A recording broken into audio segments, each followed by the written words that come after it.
what's up, guys? We are Chop Anime, three of the almighty Chop Anime. We're back to chop up another anime with you, Demon Slayer, episode 2 of this new season. And it's a slower, calmer episode, nothing too crazy, but we get details about the direction that this show is going to go. It's going to have an upper moon. We get that confirmed kind of in this episode. And we figure out that there's going to be additional characters introduced to us that are good guys. Well, that we would assume are good guys. Tengen's wives, three of them: Suma, Makio, and Hinatsuru. I have a question for you guys. Are they his actual wives? I'm confused on that part. Why does he call them his wife? I think they are. They might be, but I know they're like from the ninja village too. So they're like, they're trained shinobis, right? Yeah. They are shinobis. Yeah. So they're ninjas.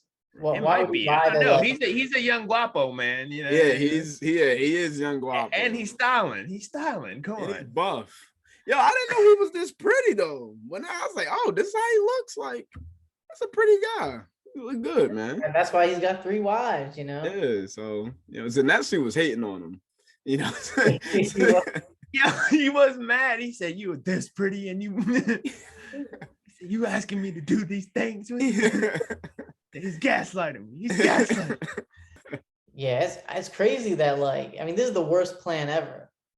Taking 3 dudes and trying to get them to be girls and basically brothels, right? Raise them up and stuff like that, and try to find out about the other 3 girls he put in because he couldn't find out about them. So I'm assuming, I'm sure it's gonna work, right? Inosuke almost found that one girl. He's basically found the one girl already. So yeah, we'll see. We'll see where it goes from there. Yeah, I understand hindsight is 2020, but could you imagine if he brought those 3 little girls from the one place? They would have been in trouble, man. This is big stuff. Upper Moon, these in a brothels. These little girls. He was about to. This show actually, I was like, dang, this show kind of, it's keeping it very innocent, but it actually is giving very X-rated tones here. I was like, dang, they in brothels. And they saying, I'm gonna bring him up and raise him up to be like the best prostitute here. And I was like, dang, this show kind of giving it to us here. But I thought that was very interesting. I didn't know if the show would take that direction with the entertainment district, but I didn't realize what they meant by entertainment district. So now I clearly see what they mean by that. So yeah. Did they call it red light district in the manga? I think something like that. Okay. But you clearly knew, it was a place of sin. But speaking of the different brothel houses, right? So like you guys were mentioning, Inosuke, who happened to go to the Ogimoto house, where Makio, one of Tengen's wife, was pretty much there, and he was sending her, she was sending him messages and back and forth, and then she kind of went silent. So that's the main reason why Tengen is here with our main characters. And then the other person is Suma, who's part of the Tokido house. That's where Tanjiro ends up going. So Tanjiro also finds out more about Suma, right? There's a rumor going on. She had committed the act of leaving her house without paying her debts and pretty much running away with a dude because she's in love or whatever, but pretty much running away from, and it's very frowned upon, right? Was it Tengen who was saying that's a perfect excuse for a demon to kill off whoever? Tanjiro made that point.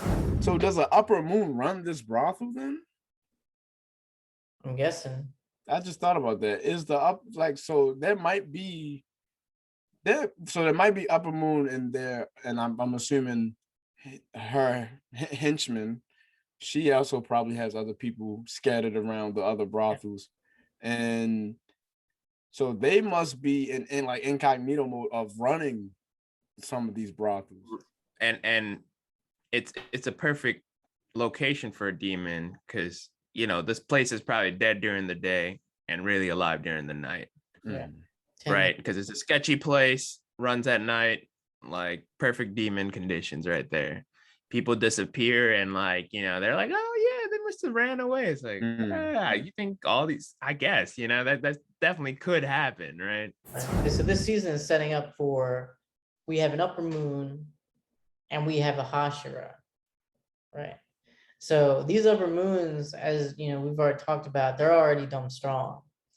So it's quite likely that it's going to be Tengen and these three people together to defeat this upper moon. Because I'm not sure if Tengen by himself could beat this Hashira.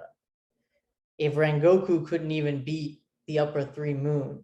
Now I'm guessing the lower moons are weaker, but right. I mean, right. Number 1 is the strongest. Number 6 is the weakest. We saw Akaza in action, which is number 3.